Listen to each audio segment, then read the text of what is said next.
Thank you all for joining Finolex Q3 FY21 results call.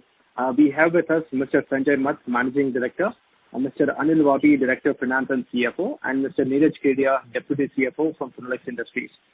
Thanking management for offering us the opportunity to host this call. I'll hand over the call to management for opening remarks, post which we'll have a Q&A session. Over to you, sir. Thank you so much. Thank you, Ritesh. Good morning, ladies and gentlemen.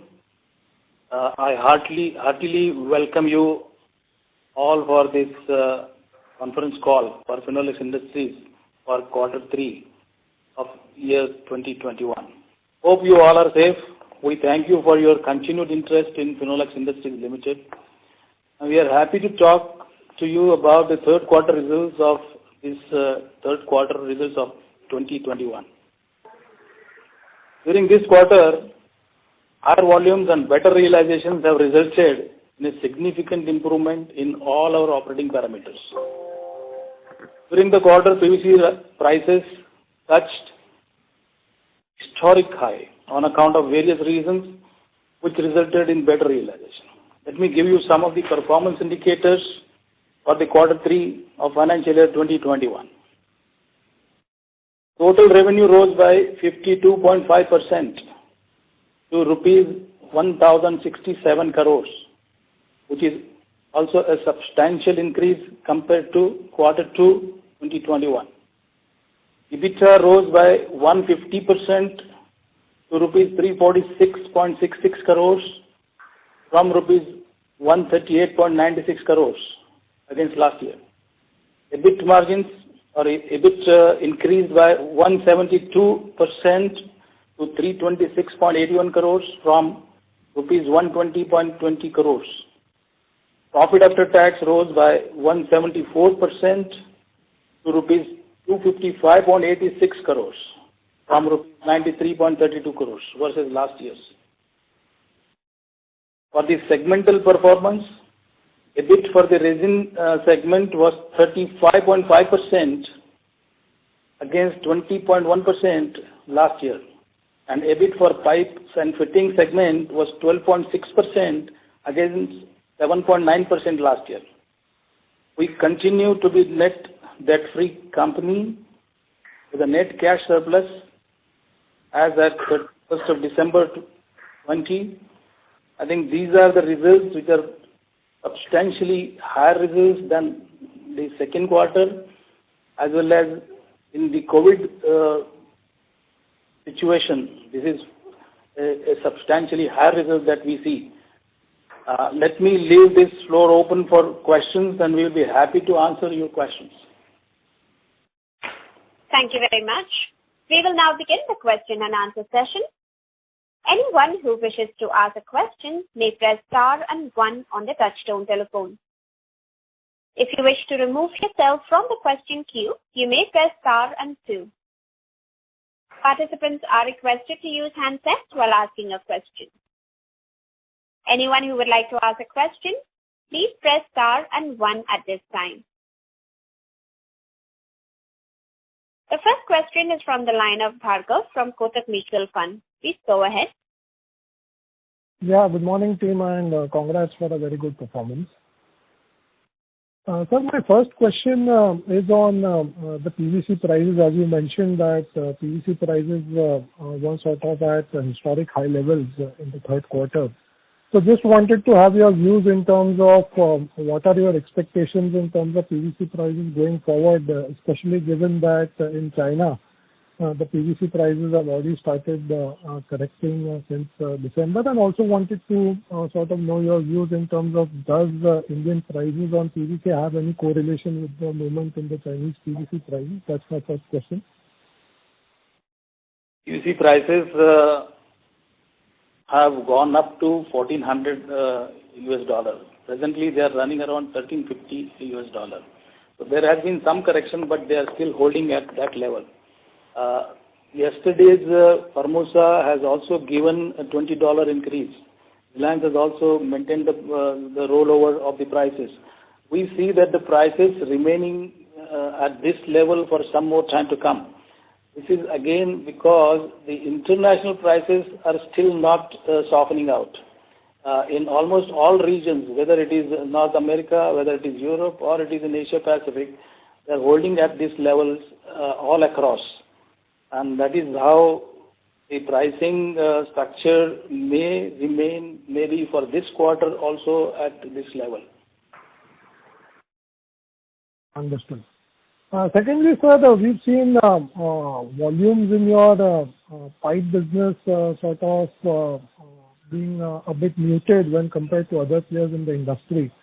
So, is it that on the agri side, especially, there is some softness because of these higher prices? And do you think that once the prices start correcting, possibly on the volume front, we can see a recovery, maybe around March or maybe around April when the downward trend starts? I think let me put you in this. When we this year particularly started with COVID, in the first quarter we were about minus 40%. In the second quarter we were minus 9%. This quarter we are plus 5%. Now, going like this, I think quarter 4 we should see substantial growth. This is what we see. The momentum is there. And we expect that the pipe market opens up further after the budget. So there is some indications that there is Nal Se Jal and Swachh Bharat. There has been big allocations that have been given by the new budget. So possibly both these areas, particularly the real estate sector and agri sector, also should be opening up now as the winter is closing out and summer coming up. So we see that the market should give a better quarter 4 results, and the momentum will be there. And sir, my last question is on capital allocation. Given such strong performance and net cash balance sheet, what is the plan going forward on capital allocation? Are we looking at being aggressive on the CPVC side and maybe use our balance sheet more to sort of grow that business, or are we looking at any new capex, or possibly we'll sort of give out our dividends? Abhijit, can you answer on this? See, this year we have not expanded any capacity in the pipe segment, but going forward we will have in next year the routine expansion that we do in a modular fashion. And in CPVC, right now we have enough capacity, so we don't need to increase any further right now. But yes, we will continue to be aggressive in the CPVC market. Okay, sir. Thank you very much for your thoughts and all the very best. Thank you. Thank you. The next question is from the line of Kumar Somia from Systematix. Please go ahead. Hello, sir. Good morning. So my first question was regarding the PVC EDC prices during the third quarter. Mm-hmm. You see, prices average we can give for the third quarter. PVC price $1,235, EDC price $470. And PVC EDC delta for quarter 3 was $765. PVC VCM delta $275. And so this was against 650 in the last quarter. So sequentially we have seen substantial rise in the spread. But Yeah. so the gross margin seems to have come down. Q2 was PVC EDC delta was 654, yes. Yeah. So the gross margin has come down from 46% to 45%. So if you could highlight that, what is the reason behind that? Despite spread improving, the gross margin has come down. In absolute terms, it has improved. Yes, sir. As a percentage of sales, it is marginally down around 100. As a percentage, it has to, because, the selling prices have moved up very sharply. Okay. Okay. And just CPVC volumes and sales number for this quarter? In CPVC, we did about 3,004 tons in CPVC. And the revenue that we booked from that, sir? Revenue was 91.5 crores. Okay, sir. Thank you, sir. That's it. Thank you. Thank you. The next question is from the line of Sonali Salgaonkar from Jefferies India. Please go ahead. So good morning. Thank you for the opportunity and congratulations on a great set of numbers. So my first question is regarding the pipes EBIT margin. Now, consistently over the past 4 quarters, we have seen a year-on-year expansion in here. So definitely, what could be the fundamental drivers for this? So I understand the PVC sharp rise, but over the past 4 quarters, has been something is especially, I think, changing fundamentally. So if you could highlight on that, please. Good morning. See, basically, if you see in the past few quarters, there has been improvement, which is because of the better realization. Slowly, if you see, we have been talking about this, so margins have inched up. But if you talk of Q3, it is a combination of inventory gain as well as better realizations compared to last year. Understand. So could we quantify the inventory gain, please? Inventory gain is difficult to quantify. But yes, there would be large part of it because the PVC prices and the pipes prices in turn moved up very sharply in a very short period of time. Correct. So my second question is regarding your mix. So current mix is, I believe, 70-30 on agri versus real estate. So how do you envisage it going forward? I mean, in the past few calls, you mentioned that you want to increase your plumbing to about 40% over the next 3-5 years. Where are we on that path? I think we are still maintaining that we are trying to focus on non-agri. We have been leaders in agri anyway, but going ahead, we are also making efforts to get into non-agri business. And as we said last time, we want to increase our product basket as well as reach at various geographies. So these are some of the things that we are doing. At the same time, we are focusing independently on fittings as well as on individual verticals of non-agri business. Understand. So, and what is the current spread right now at these levels? What do you mean by that? So the PVC to EDC spread right now. Right now, also it is maintaining 765 PVC to EDC. PVC at present is 1350, as I was telling earlier also. EDC is 585. And the spread between PVC and EDC is still running at 765. PVC to VCM has little bit contracted from $275 to $230. Understand.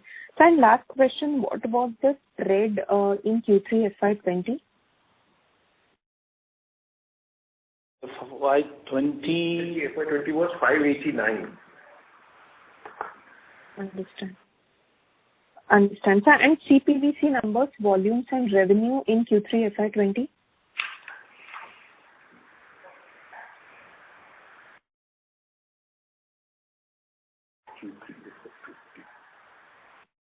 Yes, okay. The 2,000 tons last year, I think. Yeah, 2,000, almost 2,500 tons. 2,500, yeah. And revenue was 74 crores. Right.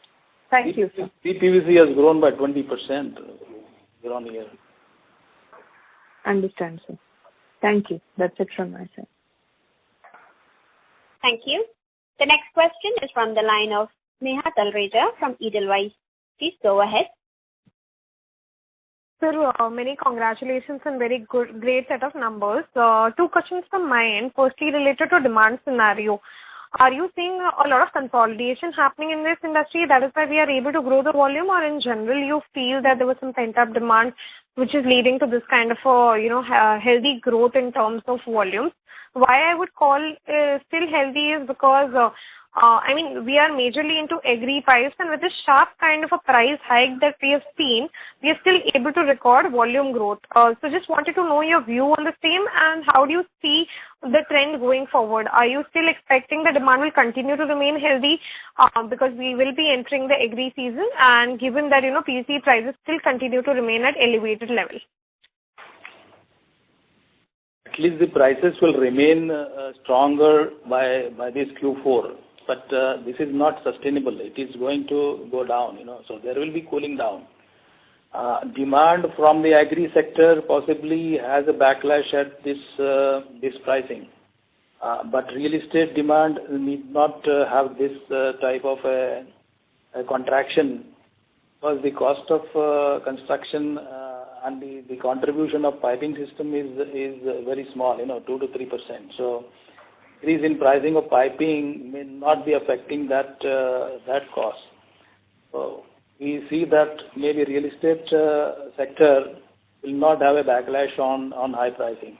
Agri sector possibly is seen, but this year also the monsoon was delayed. I think agri sector has not yet opened fully. So we can't say like this that there is at this price level whether the demand will really contract. We are still hopeful that Q4 will be better than Q3. And so we have made about 5% growth. Even agri was growing at 4.5%. And non-agri grew at about 5.7%. So our total growth was nearly about 5%. We will be seeing a growth in Q4, possibly much bigger, and we are hopeful that it will maintain last year's numbers. Sure, sir. And any comments on consolidation? Hello? Hello? Hello? Yes. Sir, I was just asking, any comments on consolidation? Are you seeing that still happening, or do you think after COVID these guys are now settled and they are back to routine business activity? I mean the very smaller players. Consolidation from unorganized to organized is a question mark which we debate every time. There is very little data available that how much unorganized sector is consolidated or getting consolidated into organized sector. We don't see that numbers very authentically. Can't comment on this very confidently on this that there is consolidation happening from unorganized to organized. Sure, sir. So my second question is an extension to previous participants' question. So we definitely aim to increase our product mix towards real estate.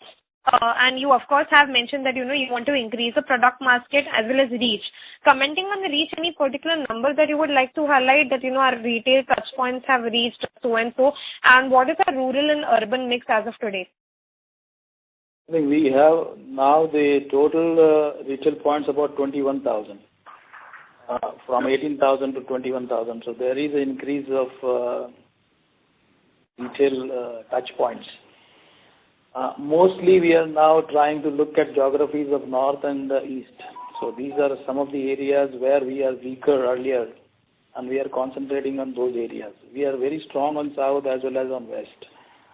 Maybe because we are closer in the western region for our manufacturing setups, and that is why we are now looking at those two areas where we are weak, and we are building up our concentration on those areas. Sure. So this 21,000 is an updated number, because last quarter also we've got similar number on the distribution front. Yeah, it is actually close to 21,000, yes. Oh, okay, sure. Thanks a lot, sir, and all the very best. Thank you. Thank you. The next question is from the line of Maulik Patel from Equirus Securities. Please go ahead. Thanks for the opportunity, sir. Sir, a few questions. Sir, can you highlight what's happening with carbide route in China? Is that market opened?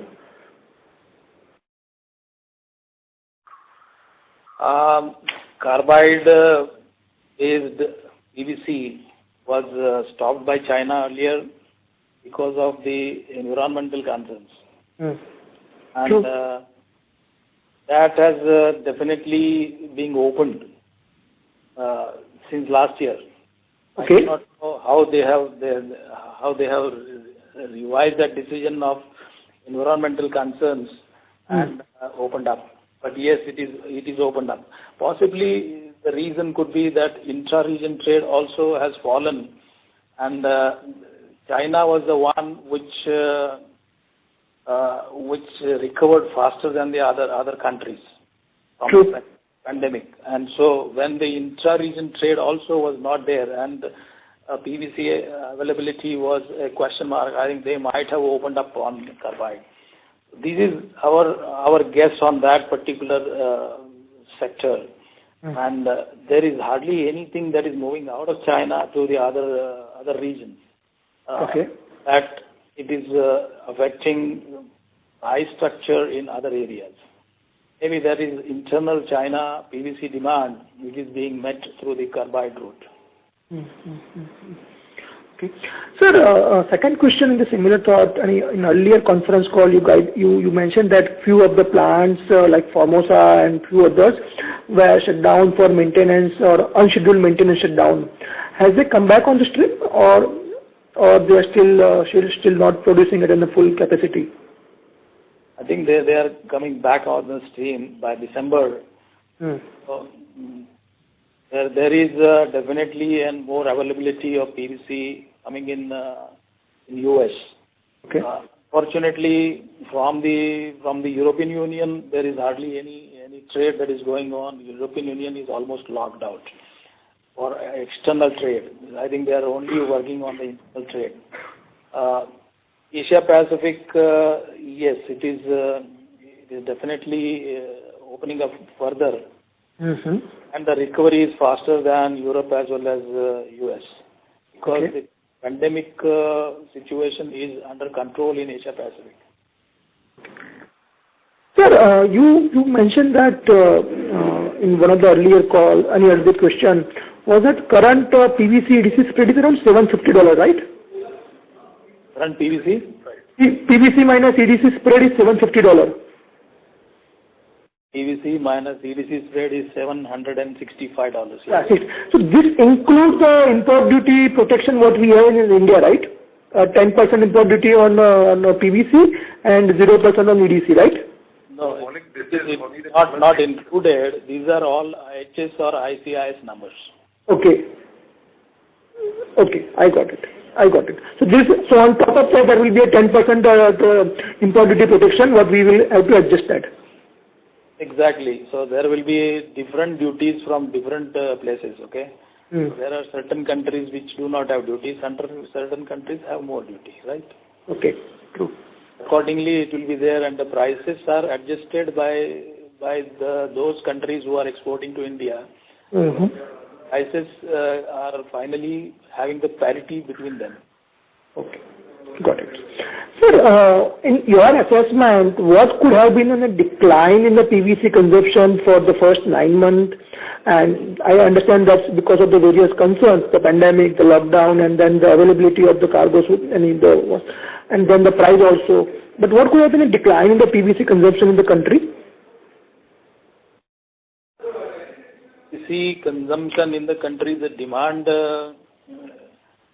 is there, and that is being met by the domestic players to the extent they are all running at full load. There is only contraction of import volumes. Okay. And that is where there is a shortage of PVC. And there was definitely, from the list price also, there are a lot of trades that are going on where the prices were shooting up. So, sir, I understand that there is a large secondary market in terms that traders sells to the small manufacturers, and that was they were buying the small manufacturers which do not have an capability to import the cargoes on their own, and they were buying the PVC at around 10 rupees premium to the Reliance price one and a half month back. Has that situation been reduced, or I think still there is a shortage in the secondary market? I don't think that situation has, it has definitely softened out. Okay. And that volatility was there where the traders were taking advantage. I think that has reduced a lot. Presently, the markets are more or less at the list prices, matching the international prices. Okay. So right now there is no cash premium which was there in 1.5 months back or 2 months back. Yes. Okay. So the last question, if you allow me, Finolex has made a significant investment to grow our non-agri business. We've been talking about since last, I think 7 years since I've been tracking this company. And it's only in the last 2 years or 3 years we saw substantial investment in terms of either the credit to the distributors or the number of SKUs what we have or types of support which we provide to the distributors and the understanding of the market. So what, in your assessment, what do you think the next step for us to increase our non-agri volume further? I mean, do you think that whatever you have done is sufficient enough, or in your view, are there still some steps which are missing and you want to implement or you are implementing right now? I think there is nothing like complacency in any of the businesses. When we have decided that we will be trying to increase our focus on non-agri and increase our market size. Yeah, we are definitely looking at increasing product profiles as well as our geographical reach. So both areas we are definitely going aggressively. I think you have to give some time, 2 to 3 years time for any visible change that you can see. And sure. Say for example, we were somewhere around 74% earlier. Today we are now running about 30-70. If you see that in Q2, we were 38 to 62. Okay. Agri was low. So our growth rate in non-agri is maintaining continuously over the last years. CPVC particularly this time we have grown by 20% over last year, this quarter. Oh. Sir, and you mentioned about this geographical expansion, right? So, do you think that as a company we have 3 plants, all are in the west part of the country, one in Pune, one in Ratnagiri, and one in Baroda? Do you think that it is difficult or it will be more important for us to set up a plant on the east or the south side of the country where the substantial part of the demand is there, or particularly in the east the demand is coming up very fast, or the competitors are also putting up in a plant there? Do you have such kind of a plan in or the vision that we want to set up in a plant in other parts of the country? I think when every plant requires some critical mass of the market size. And we are evaluating that, when we reach somewhere around 20,000 plus on a market size for East, we will definitely look at that proposition. And we are already thinking about it. So it is not that we will never do anything on that. Whether it will be make or buy, maybe we have subcontractors or we have a different model of making product available to us. So these are some of the things which we will be thinking. Thank you. I would request Mr. Patel to rejoin the queue for follow-up questions. Ladies and gentlemen, you may press star and 1 to ask a question. The next question is from the line of Ritesh Shah from Investec Capital. Please go ahead. Hey, thanks for the opportunity. Sir, you indicated agri growth at 4.5% and non-agri at 5.7%. Sir, would it be possible for you to comment on the industry growth numbers? Just wanted to have a sense on market share gain or loss, either on a Q3 basis or 9-month basis will also do fine. We don't have the numbers for other competitors or the industry as a sector. Can't give you very authentically what others have done and what we have done. Sir, any sense on PVC consumption basis at India level on 9-month basis? If that probably acts as a broader proxy, not exactly apple to apple comparison though? Yeah, numbers, the domestic production itself is about 1,10,000 tons. And the imports were somewhere around 70 to 80,000 tons. So you can say we are still maintaining about 2 lakh tons every month. Okay. Sir, my second question is, you did indicate about the distribution number being at 21,000. I think couple of quarters back you had indicated the same number at 18,000. Do you have a sense on where this additional 3,000 have come in from, and is it for a particular segment that we are looking at under non-agri side? I think most of these additions are in non-agri side only. Correct. My question is it like more we are focusing on tier 1, tier 2? Where is this additional 3,000 distributors being posted? I think in north as well as in east, the market is more on the urban sector, not on rural sector. Rural sector is for agri pipes and urban sector is for the real estate piping. Okay. So we are more or less focusing on the urban sector. On north and east, right? That's what you said. Yeah. Okay. Sir, in the earlier call, you had indicated about basically 40% non-agri, and you had also spoken about the variable component being implemented for the marketing people. Sir, any update over here on the variable component in salaries so that there could be probably more aggression on volume push on the non-agri side? I didn't get you. What is variable component? Sir, to what our understanding is for Phenolics, the marketing people, they don't have a variable component unlike the PS set. So there was a talk or comment earlier in one of the calls that this is something that we were looking at, which will motivate the marketing people better and it will help on the volume growth as well. So any update over here? I think these are compensation models and we have certain different ways of getting our own people. Okay. So no update over here, right? No update. Okay. And just last question, sir, given the prices have been quite volatile, PVC, EDC, ethylene, VCM, what is our philosophy on maintaining the inventory levels? And if you could give broad ballpark numbers on how much is the volume inventory and if possible the average cost of EDC, ethylene, VCM end of quarter, that would be very useful. Thank you.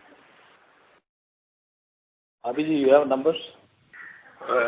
Ritesh, see, inventory policy, as we have been saying, always saying, these imported materials we always stock up for 2 months, irrespective of their prices. So we continue to follow that. Okay. And sir, how much would be the average costing end of the quarter? If that's possible, it will just help us understand what sort of inventory gains. Yeah, correct. So average, as I said, for EDC and the Q3 prices were at around 470. So that would be the cost that we would be carrying inventory at. Okay. Roughly. Okay. So one can assume November, December average. Would that be a fair assumption? Yeah, of course. Okay, perfect. Thank you so much for the answers. Margaret, over to you. Thank you. The next question is from the line of Hasmukh Vaisaria from SUD Life Insurance. Please go ahead. Yeah, thanks for giving me the opportunity. I just want one clarification.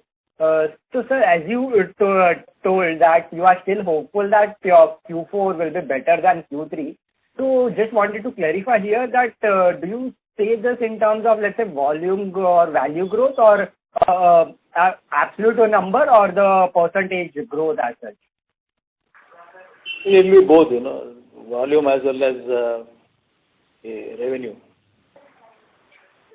Okay, so absolute will be higher than Q3. Am I correct? Yes, sir. See, this is because of our expectation that the markets will open up now. With the agri season now coming in, the markets should open up. So if that happens, yes, we will do good volumes. Understood. Thank you very much. That's it from my side. Thank you. The next question is from the line of Achal Lohade from JM Financial. Please go ahead. Yeah, thank you for the opportunity, sir. Congratulations for the great performance.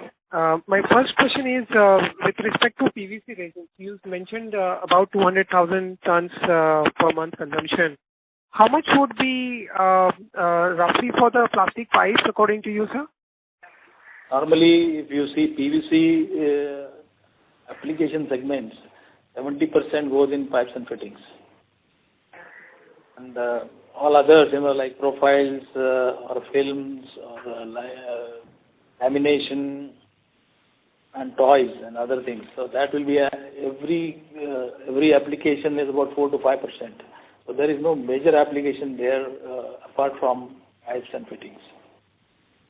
Right. And this 200,000 tons per month, is it the recent month? Is it the average for last 9 months? Can you elaborate if you have for the first 9 months cumulatively? What is the number? First quarter, second quarter, it was just taking off, So those numbers were definitely poor. Right. For nowadays, in this quarter 3 is around 200,000. Understood. And it definitely go further in quarter 4. Right. Is there any capacity increase happening in the domestic market, according to you? And in terms of our thought process, would we also look at capacity additions in the resin segment, sir? You are talking about resin or you are talking about pipes? Resins. Resin, at present, there are definitely plans for various companies. Clients has a plan, and Plast has a plan. I think even we have a plan there. It all depends upon how the feedstocks are available, and they are sustainably available. It's not necessary that they are available today, but over a period of 10 to 15 years, if we have a contractual arrangements for feedstocks, then only the projects can take off. India is devoid of feedstocks. I think that is the major concern for. There is no sizable build-up that has happened in PVC. There have been talks coming from Department of Chemical and Petrochemical that there will be PCPIRs who will be the mother plants to feed the feedstocks to the downstream industries for PVC manufacture. Now, this has yet to take off, and possibly there are Atmanirbhar Bharat type of programs will definitely see that India PCPIRs are given priority. Understood. In terms of the, you said there are gaps in terms of the product offering in the non-agri side. Is it possible to elaborate a bit in terms of, which segment, sub-segment, so to say, in the non-agri, which is kind of missing at the moment, and what sort of timeline you would have in mind to bridge that? I think CPVC and SWR, these are the two major growth areas for us. And although plumbing also is there, but these two areas are faster growing, and we are providing more SKUs in this area. Okay. And as of now, how much of the volume, is there any volume which is subcontracted? And, you mentioned about the East region, you could look at make or versus buy decision. So I just thought of, understanding what is it currently, and what sort of timeline one could look at, for the plant in the eastern or the northern region. Abhijit, can we have some numbers on this? No, currently there is nothing on the horizon right now. As we need to expand capacity later, maybe at some point of time. See, immediate expansions will happen at the existing locations only. And how much can we expand, like 40-50%, we can double actually practically? In next 2 years, whatever we need to add can be added into the existing locations. For next 2 years, you're saying? Yes. Understood. And just last question, if I may. In terms of what is the kind of long-term sustainable margin one should look at for the resin business? I know quarterly it is extremely volatile, but if we were to look at the longer-term average, what kind of number one should kind of look at for the resins business and the plastic pipes business, sir? See, it is difficult to say. If you have looked at the past, 15-16% has been the normal margin in the PVC segment. And in better times, it does much better. And in worse times, it is lower, going up to 8-9%. So it is difficult to say that what would be the sustainable margin. So 15-16 you mentioned for resins or the aggregate? Resin. And what about plastic pipes, sir? Normally, plumbing pipes is relatively stable. If you have seen, 8-9% we have been doing. Right. But the mix should further improve the margin? Or you think that is... Slowly it should. It will not dramatically change, but slowly it should. Got it. This is very helpful, sir. Thank you so much. I'll come back in the queue. Thank you. The next question is from the line of Richa Jain from ANS Wealth. Please go ahead. Hi, sir. Thank you for giving this opportunity. Most of my questions are answered. I just need few data points. So if you could give the CapEx that we've done for 9 months FY 21 and what kind of CapEx numbers are we planning to do in FY 22? And if you could also give the cash position as on December 31st and the receivables, sir. See, on net debt basis, we were plus by 500 crore plus on cash. Okay. And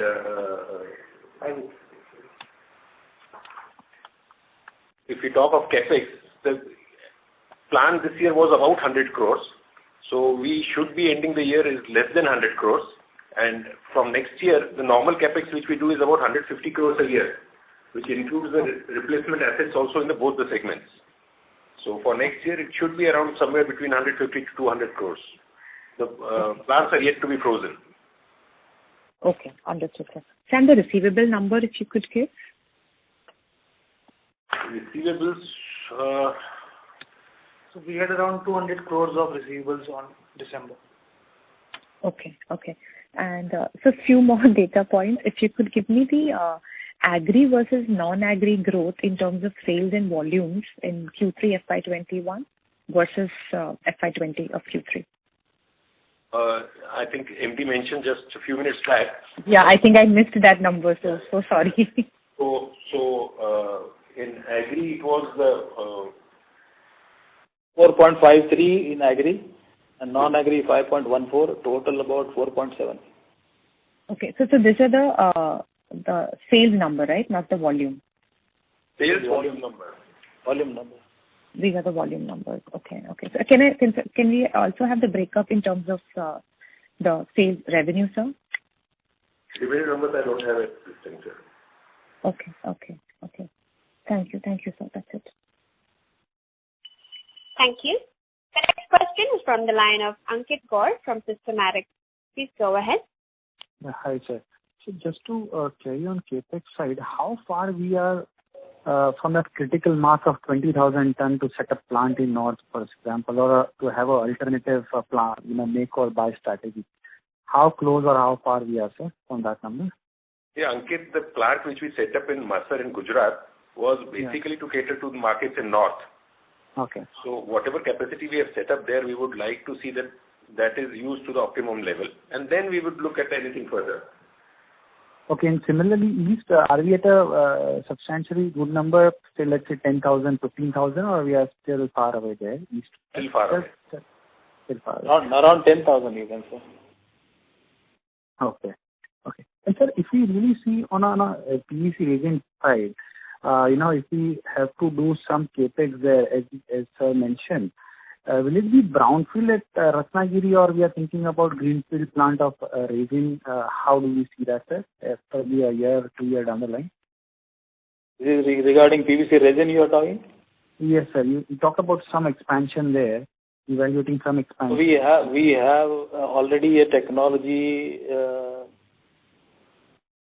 and MOU done for the plant, but we have not been able to tie up on any of the raw material supplies. This will be a brownfield because we have excellent infrastructure. We have our own jetty. We have storages for cryogenic materials. We also have a big land bank there. We have a power plant, and we have our own trained manpower. So, if at all there is a resin capacity build up, it will be at Ratnagiri only. Okay. On a pipe side, sir, if we assume that these elevated PVC resin prices, these prices remain elevated even in 1Q FY22, how do we see impact on our volume? Or farmer will buy despite higher PVC prices since they have to, make their mind for Kharif season. How do we see that, sir? It is difficult to say. Obviously, there will be impact because for farmer, it's a large capex. Yeah. So, and that would be how much, as sir said, real estate will be relatively lesser in my assumption, probably 4-5%. For farmers, this would be cost of pipe would be how much, sir, in overall scheme of things? I didn't get your question. Exactly what is it, farmer?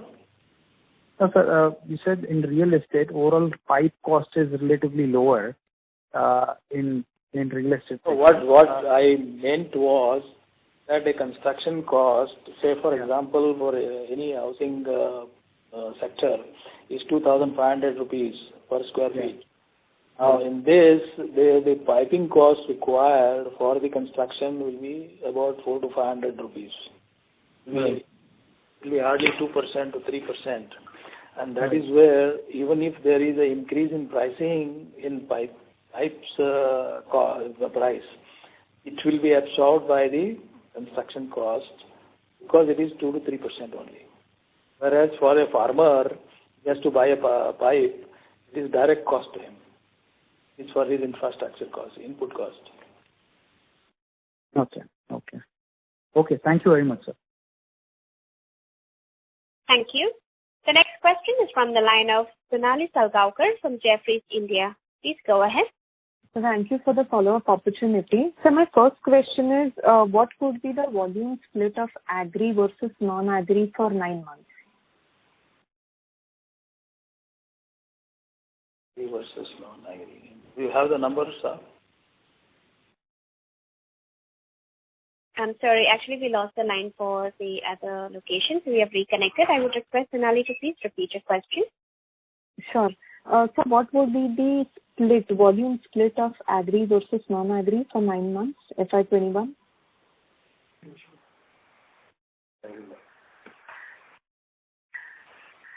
One minute. Agri is 116,000 tons and non-agri is 46,000. And the growth in 9 months?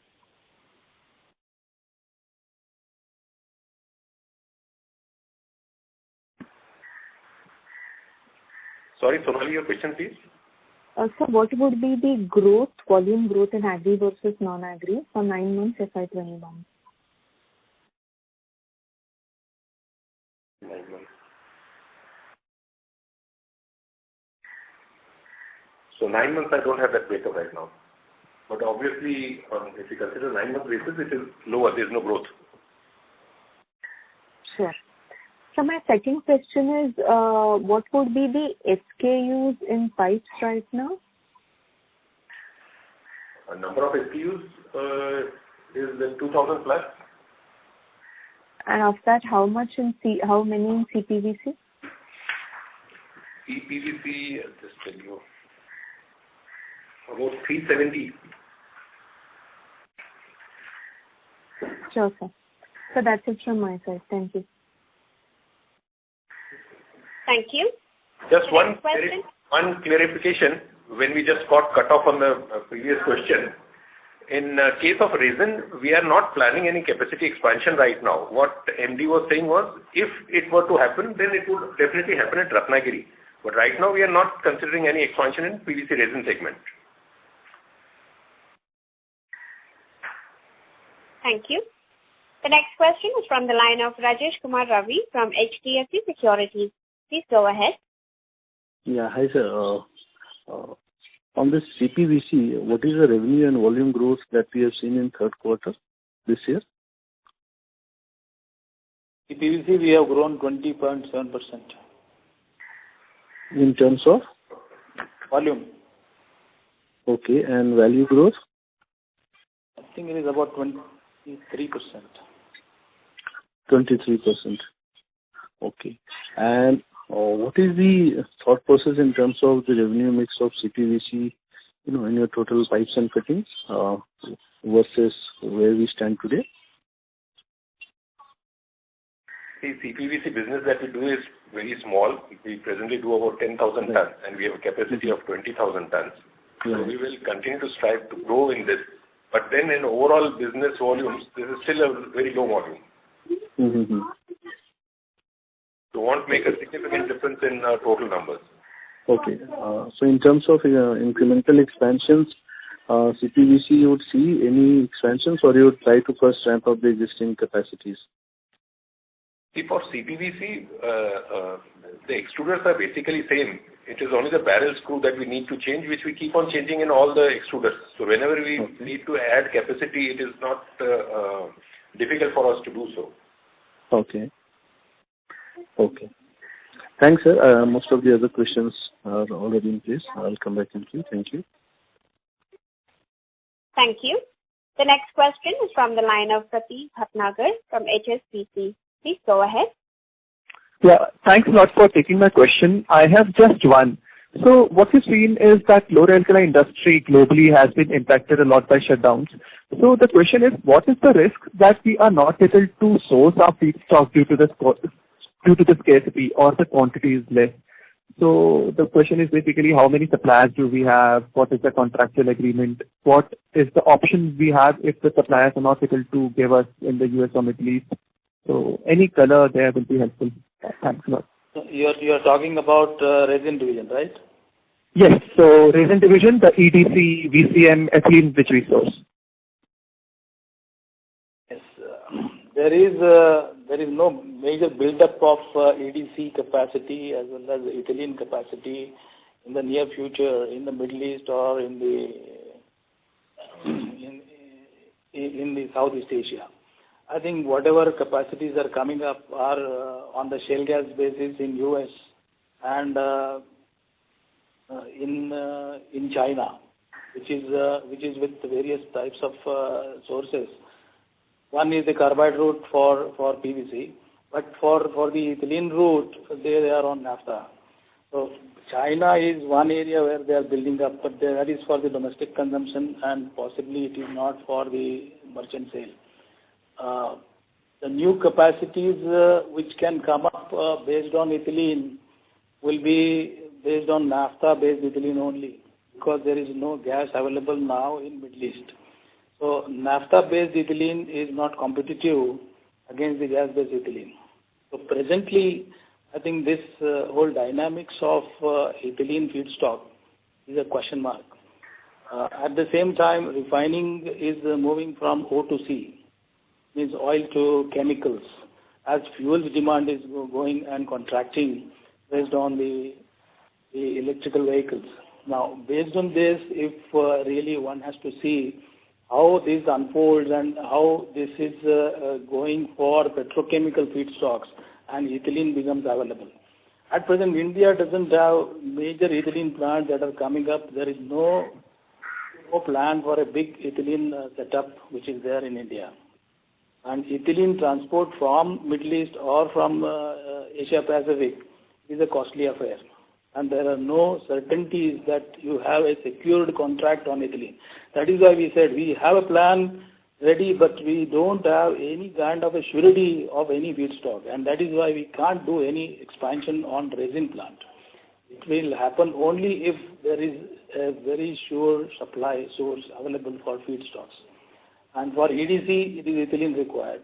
Even otherwise, from EDC route, when we don't have ethylene, we require ethylene for oxychlorination. So it is a smaller quantity. Now, getting only VCM and building up a PVC plant, this also is having a limitation that merchant sale for VCM is also restricted. It is not very, very common. Why people will sell VCM if they cannot make their own PVC and sell PVC? Transporting VCM is in a gas form, so it is a costly affair, whereas PVC in a solid form is cheaper to transport also and easier and safe to transport. And so availability of VCM to PVC route, then VCM is in short supply. Secondly, EDC to VCM to PVC, this route also, unless there is EDC available based on ethylene, that is the question mark. And that is why India as a country is short on feedstocks. That is where don't see any growth in India, particularly on EDC to VCM to PVC route. Right. Thank you. So the question is on the existing plants, sir. So is there a risk that because of the global shutdowns, we are not able to source the EDC which we require for our existing plants? A risk? Existing plants, we have long-term contracts. and all those suppliers who are making EDC are tied up with us for long term. That is where we are sustaining on that. Now, they are not expanding, so there is no additional EDC that is available in Middle East presently. Okay. Thanks a lot. Thank you. The next question is from the line of Dhiral Shah from PhillipCapital. Please go ahead. Yeah, good morning, sir, and thanks for the opportunity. Sir, for our CPVC product, what is our market penetration? See, as I mentioned, our volumes are very low compared to the total volumes that is done in India. Our volume is not even 5%. That way the penetration is quite low. We are planning to expand this vertical, but still, compared to the volume that we do, or the total volumes of CPVC in the domestic market, it will be quite low. Okay, so out of the total 21,000 distribution network which we have, what will be the figure for CPVC, sir? No, see, there are a number of retailers who keep, so there is no specific number as such. All of them keep the CPVC stock also. Okay. And CPVC, it is not only in the urban areas. In tier 2, tier 3 cities also, we have seen that there's a consumption of CPVC pipes is there. Okay. Okay. And sir, our other peers are also, looking for an opportunity in water tank solution business. So maybe in coming years, we are also looking for that opportunity? We have been looking at this, but we have not yet decided to go for it. Any particular reason for that? No, see, basically we have to see the visibility of volumes. This necessarily needs the distributed manufacturing model. Okay. So far we have not decided to venture into this. Okay, and sir, of the total around 4.5% volume growth which we have seen in pipes and fittings, what is the volume growth in fitting segment? This year, if you see, the fittings volumes have been slightly better. If you see in the past 2 years, slowly the fittings volumes have been rising. So marginally improvement is there in fitting volume. I think fittings volume 7% year on year. Okay, and so this 12 quarter on quarter is 14%. Okay. So this 12% EBIT margin which we have posted in PVC pipes and fitting, you said currently it would be around 8 to 9%. So by when you expect this kind of an EBIT margin sustainable? Sorry? You said this 12% EBIT margin is not sustainable, right? In PVC pipes and fitting, and you guided for 8 to 9% EBIT margin. No, I said 8 to 9% is a normal EBIT margin. This quarter has been unusual because of this sharp increase in the PVC prices. So, obviously because of that, the EBIT margin has been better. Okay, so realistically we should look at 8 to 9% kind of a margin, or 12% margin is sustainable, sir? No, again, see this, as I said, there is an element of inventory gain because of the sharp changes in the prices. Now this is not going to happen every time. In every quarter, we can't expect the sharp price rises. You move other way also. Okay, so more sustainable would be 8 to 9% as of now. Yes, but slowly we want it to see improving. Okay, got your point, sir. Thank you so much, sir. That's it from my side. Thank you. The next question is from the line of Chintan Sheth from Samiksha Capital. Please go ahead. Thanks for the opportunity, sir. Thanks for the opportunity, sir. Sorry for that. Two set of questions. One is on the resin side. You mentioned about the supply constraint we are facing, which restricts us to expand the capacity. So, are we seeing a near-term, medium-term, spreads being, steadily staying at this current level, high levels of 700, 750, or do we see that there are chances of supply coming back, and that will reduce overall spreads and not sustaining that level? And second question is on the pipe side. Given that we are broadly agree and we are slowly and steadily building our SKUs around the non-agri side, if you can provide some color on where are we compared to say a couple of years back in terms of improving our SKUs, both in the non-agri and fitting side. That are those two questions. See, basically, the number of SKUs that are rising is mainly in plumbing sanitation. In agri, I don't think there are many number of SKUs that we are adding. So our addition mostly is in plumbing sanitation. Okay. And as far as the delta is concerned, it is always very difficult to say how much will it be in the coming quarter or coming period. Correct. In earlier years also, it has crossed $700. It is not unusual. Right. So, but given the supply constraint now versus in the past, there are certain underlying, things playing out because of the EVs and all. You are sensing this ethylene supply chain is not growing, then that leads to more steadier business than what it used to be in the past because of the supply constraint. The global PVC capacity is also not going up substantially. Correct. I don't think the dynamic is going to change, which is known today. Okay.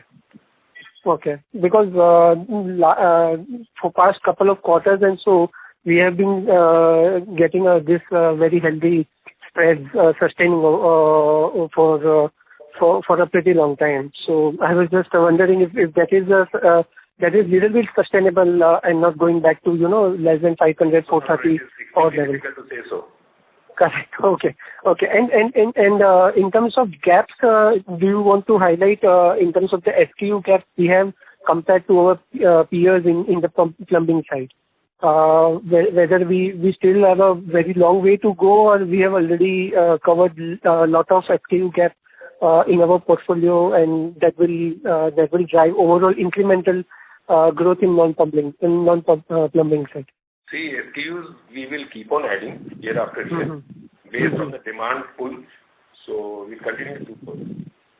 And any plans on setting up PVC lines outside of these two units to cater better to the eastern and northern markets, somewhere on the east or north side? No, that we mentioned a while back. Right now, whatever expansion will take place will be brownfield. But in future, definitely we'll have to look at such options. Sure, sir. Sure. That's all from me. Thank you. Thank you. The next question is from the line of Kishan Gupta from CD Equisearch. Please go ahead. Yeah, hi. Good afternoon. Hello. Yeah, good afternoon. Yeah, so want to understand, is there scope to increase your PVC resin capacity through debottlenecking?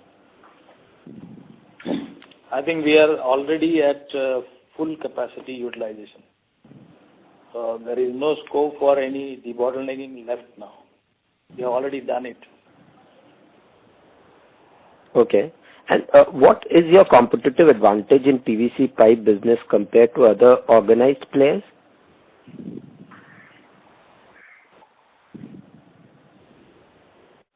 I didn't get your question. Competitive advantages is competition is based on quality leadership, based on cost leadership, as well as the marketing reach leadership.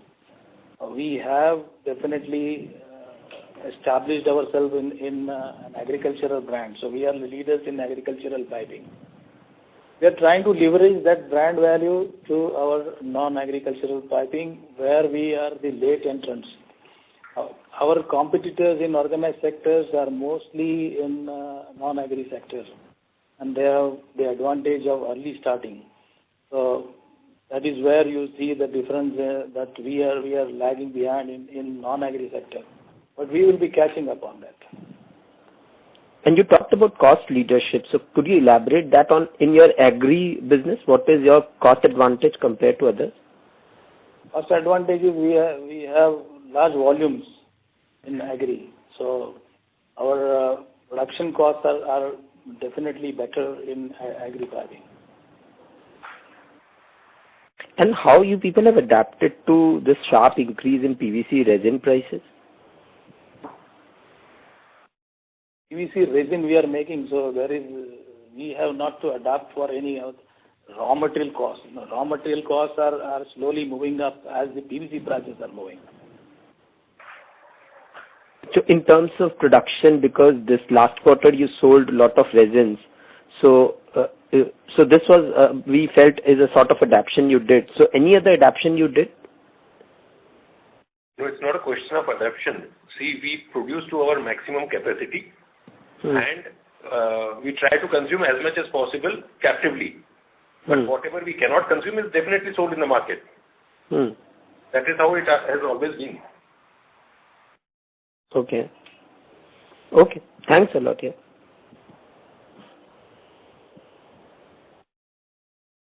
Thank you. The next question is from the line of Saket Kapoor from Kapoor and Company. Please go ahead. Yeah, Dhanyavad sir for the opportunity.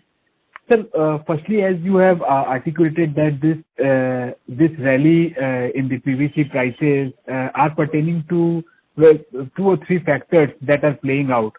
So, sir, going forward, sir, in terms of these factors reversing on all the moving parts to these factors changing or peaking out, if you could dwell more on that. I think the shortage of PVC is because of various reasons. One is the pandemic and the intra-region trade or the international trade getting affected. One. Secondly, ethylene to polyethylene. Polyethylene is softer, and so there are people who have taken longer shutdowns because polyethylene is not moving as it was, and that is where ethylene availability has been restricted. So there are operating rates on ethylene was low. Thirdly, the EDC dynamics is dependent on chlorine availability, which is related with caustic. Now, caustic being very soft, the caustic operating rates also were low, and that is why EDC production was low. So it is in a cyclical thing, that one after another, like EDC availability, caustic pricing structure, and the ethylene to polyethylene conversions and ethylene plant operating rates. With all this dynamics, I think the PVC manufacturer also got affected, and that is where there is a shortage of PVC, and the prices went up. The demand is still there. So we can sum up that this caustic and the PVC prices are inversely correlated. Then as and when the caustic starts moving up, then the PVC correlations depending upon the chlorine consumption part would also revert, and there would be a softening of prices. So that could be a good indicator if we see the prices of caustic soda rising. Not necessarily. PVC prices also depend on the demand in the market for PVC. See, basically when the caustic prices rise, there's more availability of chlorine. So they would necessarily, to dispose of chlorine, would have higher quantities of EDCs, which may soften the EDC price. But that doesn't necessarily mean that the PVC prices also will come down. If there is good demand in the market, the PVC prices might sustain and result in higher delta. Right. Sir, you articulated about this quarter 4 volumes to be higher. Last year, quarter 4 FY19 volume to be higher, 20 volume to be higher than this year will be higher than the last year, sir. So, sir, as per understanding, as you told the market, you are expecting the market to open up. Do we have the principle of coming up with monthly exit numbers on production on sale? No. See, basically we are not saying that there will be growth. We expect if the markets open up, then we should be doing good volumes. Yes, sir. I got your point. I was just trying to understand, as in case of various commodities and in various trade practices, the monthly numbers are available in the first week of the next month, the preceding the sales volume of the preceding month. So, sir, can we come up with this practice of giving us the monthly? numbers available because there is no industry body which publishes such numbers. For us. Yes. Okay, so that would be the case, right? And sir, one more small point, sir. Earlier, sir, we have seen our chairman, Mr. Prakash Chhabria, leading the call always, sir. Any reason for him missing the call and interaction with investors and No, he does. Every conference call after our annual results, he still participates. No, I was just looking for that. In every quarterly call also we used to hear his views, and he was there very much participating throughout the call. So last few calls I have observed that he's not taking time out for us. Any particular reason for him keeping? No, there is no particular reason. It's just that he feels that once a year also he interacts. That should be enough. Okay, sir. Okay, sir. It was just a thought process being an investor, sir. Nothing, not to demerit any one of you, sir. With all the right respect, sir. Thank you. Thank you. The next question is from the line of Ritesh Shah from Investec Capital. Please go ahead. Hi, sir. This is the last question. Sir, you did clarify that we are not looking at resin-related capex, which is great. But I just want to understand what is this MOU or technological tie-up that we are looking at. It's fine even if it's on the feasibility stage. We just want to understand the thought process over here, sir. Thank you. Your question is not clear. What is the question? Sir, my question is, you did indicate that there could be something at Ratnagiri related to the resin plant. So just want to understand what is this MOU or technological or feasibility study that we are doing, just to understand the thought process, sir. So the technology MOU has been done. That means we have the technology which is already engineering package is there with us for an expansion. This is there for last 10 years. But in the last 10 years, we are not able to get any firm up supply for the feedstocks, and that is where it has been kept on hold. Okay, so should it be fair to assume if the feedstock availability improves, then this is something that we would be looking at? Yeah, either the feedstock can be available in India or it can be from the imported sources. On both sides, there is no such firm up availability is there that we can have a security of feedstocks, because such projects are large capital projects, and unless you have a surety of 10 to 15 years of supplies, I think nobody will invest in such capital intensive projects. Correct. And sir, what will be the rationale for this? Just to ensure that we have full degree of backward integration, would that be the rationale? Degree of backward integration? So that we don't have to buy PVC from outside, we can use captive PVC.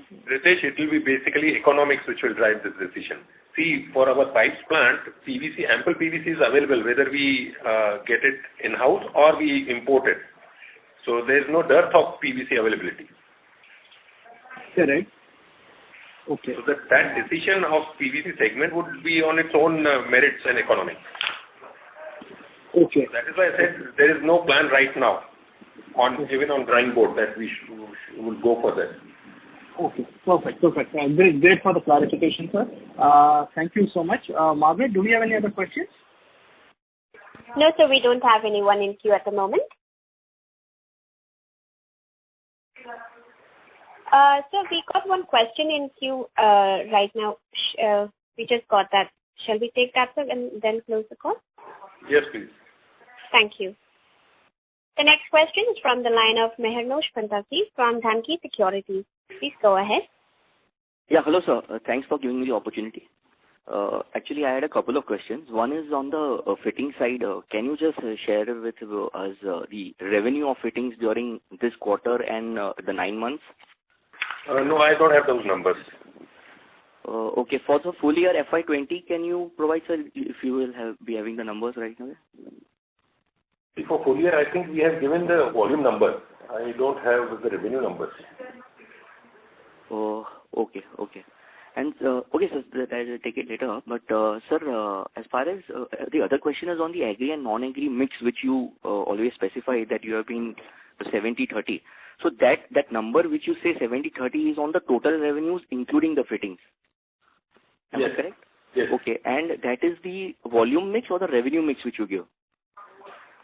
That is volume mix. That is the volume mix. Okay. So how much must be the revenue When mix? we give that volume mix also, we understand that the pipes which we call agri pipes, in many marketplaces in North, they are used in housing also. Okay. But sir, this 70/30, I understand that, but this 70/30 ratio which you give is the volume mix always, that you have maintained over the years. Yes. Okay, so sir, then the revenue mix will be lower than the volume mix as far as agri and non-agri is concerned. So how much is that approximately? Yeah, it will be slightly lower because revenue is higher in non-agri. So maybe it will be around, say, 60/40 or something like that? No, not exactly. It will be higher than that? Yeah. Okay. And sir, just wanted to understand within the fittings portion, you always say that there are 15 to 16% of fittings is required in non-agri and around 6 to 8% is required in case of agri. So if I calculate that way, then will the fittings to agri and non-agri will be around, say, 60/40 or in the range of 50/55 to 45 like that? Yes, obviously, because the volumes there are higher in non-agri. Okay, sir. And just one last question. No. Basically, see, from the base of 70% of agri, if you calculate 5%, right, that number you have to compare with 12% or 15% on 30. Right. Okay. So that way I get around 55/45. Yes. Okay, so that will be the ratio basically. About. It's not always rigid. Okay, sir. Okay. And one last question. One is on the capex side. So as you have stated that in case of PVC resin, you don't intend to expand the capacity right away, but you may plan out in future if needed.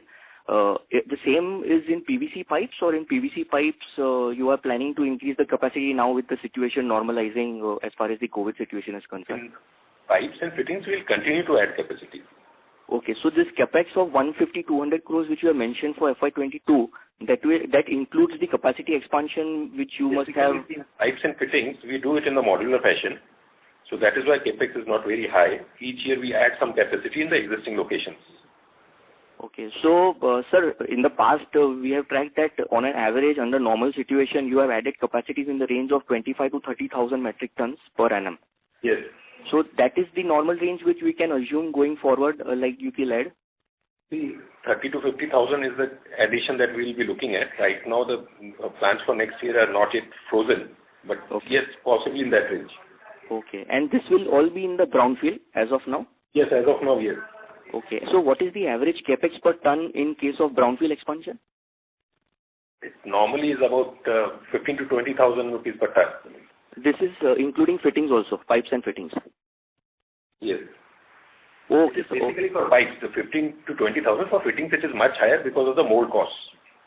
Okay, so the capacity, if you are putting in for pipes and fittings both, then it will be much higher. It will be much more higher than 25,000 as well. See, in case of fitting, we only invest in molds. Of course, the investment is higher, but we have our exclusive vendors who mold these fittings for us. Okay. Okay, sir. That's it from my side. Thank you. Thank you. As there are no further questions from the participants, I now hand the conference over to Mr. Ritesh Shah for closing comments. Thank you, Margaret. Thank you all for joining the conference call, and thank you, management, for having us the opportunity to hold this. Over to you for concluding comments, sir. Thank you, everybody, for your interest in Finolex. We'll continue to work to see that the good work is continued. Thank you, Ritesh. Thank you, everyone.